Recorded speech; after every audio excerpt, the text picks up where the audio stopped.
Hey guys, Mr. B XRP here, and welcome back. Today is February 24th of 2020, and before we get started, today is Free Subscribe YouTube Monday. So if you haven't subscribed to my channel, you can hit subscribe right now with no charge at all, and also I have prepaid for all the likes for the day, so you can go ahead and hit like if you like as well. Appreciate you guys being here, and I've got a lot to go through. I intended to make this a short video, but it looks like I may not be able to do that. So let's see how it goes. All right, so let's check the market. The market cap is at 282 billion. Bitcoin is at 97.36. Ethereum's at 268, and XRP's at 27 cents.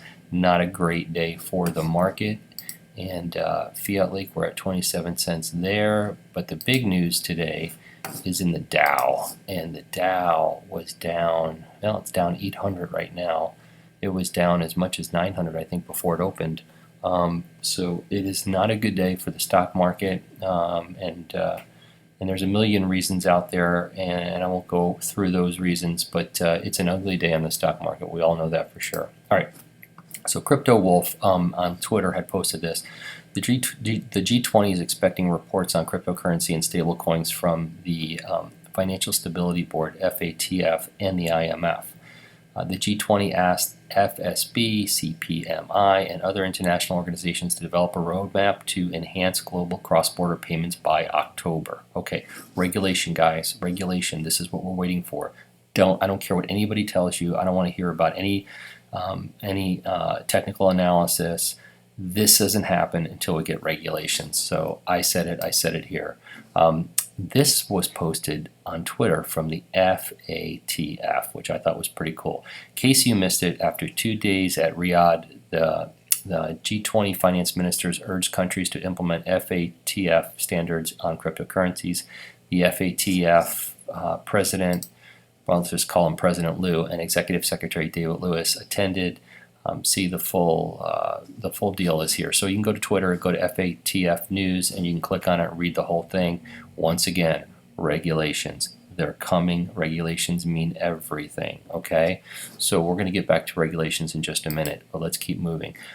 Catherine Cooley, she's at Crypto Cooley or Coley. I'm not sure exactly how to say it, but she is the CEO of Binance US. She seems like a really fun CEO and having a good time out there.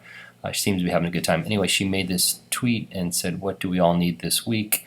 And she had new on-ramp features, new listings, a hug, Girl Scout cookies. I just said, we need regulations. That's what we need, and she needs regulations too, because she's having a hard time opening up in states like Florida and Georgia, and so she needs regulations as well. So regulations. Moving on. From Mac Attack XRP. All right, everyone saw the Simpsons. Everybody, I'm sure, has seen the clip from the Simpsons, which I think was really interesting. I'm not going to play it here. Everyone's probably seen it by now. But they flashed on the screen for just a moment, and somebody would have to pause it, take a picture of it, but we have it here. And it goes into detail what cryptocurrency is. But the thing that was most interesting was, so we have big buildings full of energy gobbling air-conditioned computers solving useless math problems. So even though they seem to be pro cryptocurrency, they were not being pro Bitcoin for sure.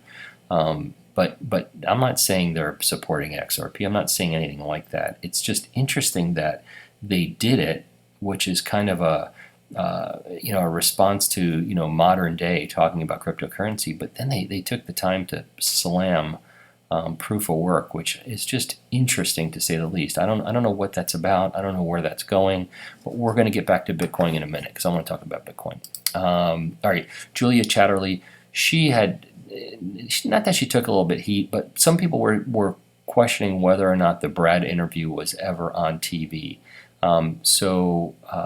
She was asked on Twitter, did it ever air on TV? And she said absolutely it aired on TV.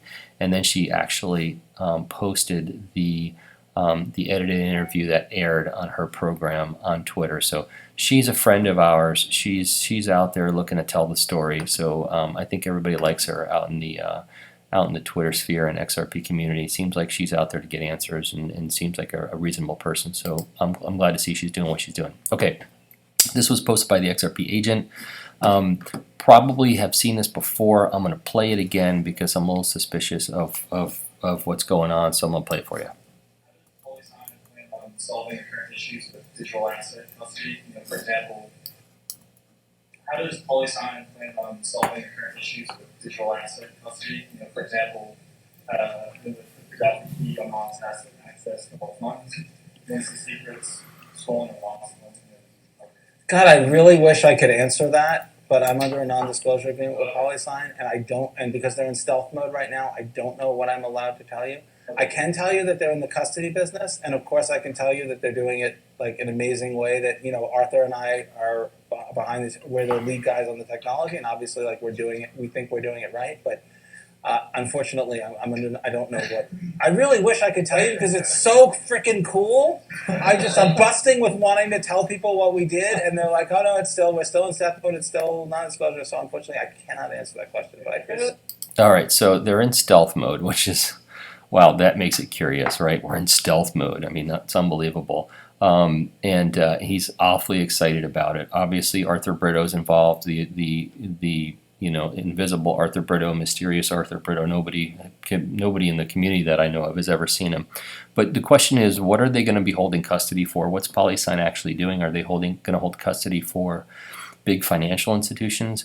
Are they maybe going to be holding the escrow for Ripple? Because Ripple's if they're going to IPO, they're going to have to separate themselves from XRP, and they may have to, if there's any pre-allocated XRP in that escrow, they may have to disclose that whose XRP is whose XRP. Who else are they going to be holding XRP for? I mean, it's got to be institutions. It's got to be big companies. It's very, very interesting what they're doing. Obviously, it's big.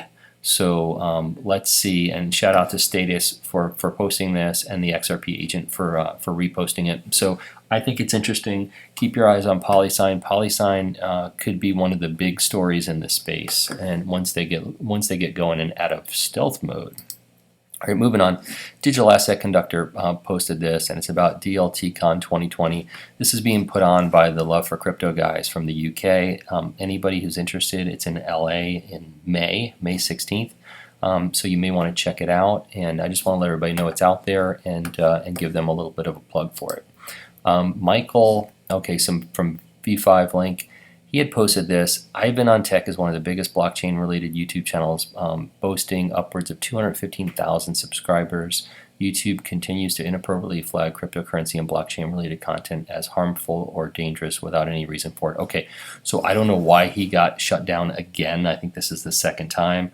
I used to watch Ivan. He's really good. He's very talented. He's really out there giving good quality information. He's a very talented guy, but there's some things you cannot say on YouTube, and I'm telling you right now, there are some hot button words out there right now that you cannot say, and if you say it, you're in trouble. So YouTubers need to know what they can and can't say and need to be careful, so we're keeping an eye on that. Okay, there is a website called bitcoinblockhalf.com, and bitcoinblockhalf.com will tell you when the next halving is. So right now it looks like it's May 12th. Now I've Googled this, and some people say May 12th, some people say May 20th. It's going to happen sometime around the 12th. I don't know if that changes based on block sizes, and I don't know how all that works, but sometime around that May 12th, we're going to see the halving occur. So what I thought was interesting was that the consensus is going to be taking place in New York City during the halving, which I think is going to be very, very interesting. So if there is a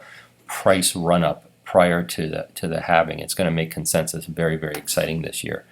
And moving on. Okay, so listen. Here's the deal, right? Bitcoin paved the road for digital currency. Many people that listen to my videos probably believe that XRP is a better product. I certainly believe it's a better product. And I know that they'll both be around for a long time, but I got to tell you something. I don't think they're both going to be winners. I don't think they're not both going to be number one. And in my book, you're either number one or you didn't win. I mean, here's the thing. Bitcoin, I'm going to read the first line of Bitcoin, the first line of the white paper. You tell me if they've succeeded or failed. You ready? Here we go. A purely peer-to-peer version of electronic cash that would allow online payments to be sent directly from one party to another. Let's stop right there. Okay, well, you could use it for that, but nobody does. Okay, so far it's failed. And then without going through a financial institution. Well, I got news for you. Everybody needs to be KYC AML now, otherwise you're not cashing out. So that's not working either. So they've changed their narrative to it's now a safe haven asset. It's now a place to. It's the gold standard of digital assets. They've come up with all this other stuff, and they've moved away from its own white paper. And the point is, it's failing on its white paper. And I believe when we get regulations, and we're expecting regulations this year, that if I know anything about the U.S. government likes to make an example of someone. And I personally believe they're going to make an example of Bitcoin, of how not to do it, how not to circumvent countries and circumvent banks and circumvent all of these things that the anarchist Bitcoin people want to circumvent. You can't do it. You just can't do it. And the fact that Ripple's been working with regulators and everything else is going to make all the difference in the world. So something I wanted to bring up, and I thought we'd kind of chat a little bit about it. I don't think it's going to go away, but I will tell you this, that if XRP takes a #1 position, I don't think it will ever look back, because its use case blows away. It can do everything Bitcoin can do, and then so much more. And this whole store of value narrative, and that's what they've really rolled it into. They went from a peer-to-peer electronic cash system to now a store of value. They had to change it because it's not being used as electronic cash. Okay, it's BS. I'm not buying it. Now, do I think that the makers of Bitcoin and the makers of XRP could have worked together in the past, could be the same people, could be involved? I think anything's possible. Anything's possible, but I view Bitcoin as the beta, and I think XRP is the 5.0 version of that. So anyway, that's my opinion. I'm going on a rant. I'm going to keep moving on. Let's see what else we have here. Okay, from Ian Northing, iTrustCapital reports XRP top volume asset so far in 2020. So the iTrustCapital people, they do the Bitcoin IRAs, and you can do XRP IRA, and you can do a lot of different digital assets in an IRA. I think what they're doing is really great, and I have been talking to them about opening up one for myself. So hopefully I'll be talking to them this week about that. And so it's something that I think many people might be interested in, because you can grow your digital assets tax-free and then take it out tax-free in the future. But you need to talk to them about the details on that. I'm not the guy to talk to. I do have a link if you're interested in the description of my video. You're welcome to use it if you'd like. But I just want to let you know I think they're doing good things, and I'm going to become a customer. All right, moving on. Dan Pena. I'm not a Dan Pena follower, but in fact, I've really never seen much of his stuff till recently, but I thought this was a great tweet. It says, "As I have preached for more than 25 years, it's not easy to get by all these obstacles to reach your dreams." I love this picture. So here you are, and to get to your goals, you got to get past the pessimists, rejection, friends, relatives, fear, haters, society, guilt, doubt, boss. You got to ignore a lot of people to make it in this world, folks. You have to just ignore them and stay focused. Keep your eyes on your goals, okay? Keep your eyes on your goals. You got to do it. I wanted to share that with you guys. And that one we already went over, so I think we're actually done. So remember, it was free to subscribe today. It was free to hit the like button if you don't mind. And I'm not a financial advisor. I'm not an accountant. I'm not a carnival barker. And I'm not a crypto expert. These are my opinions only. Don't make any financials based on anything I say. This video is intended for educational and entertainment purposes only. Please like and subscribe for free, and hit the notifications button and share with anybody who you think might do the same. Everybody have a fantastic day, and thank you so much.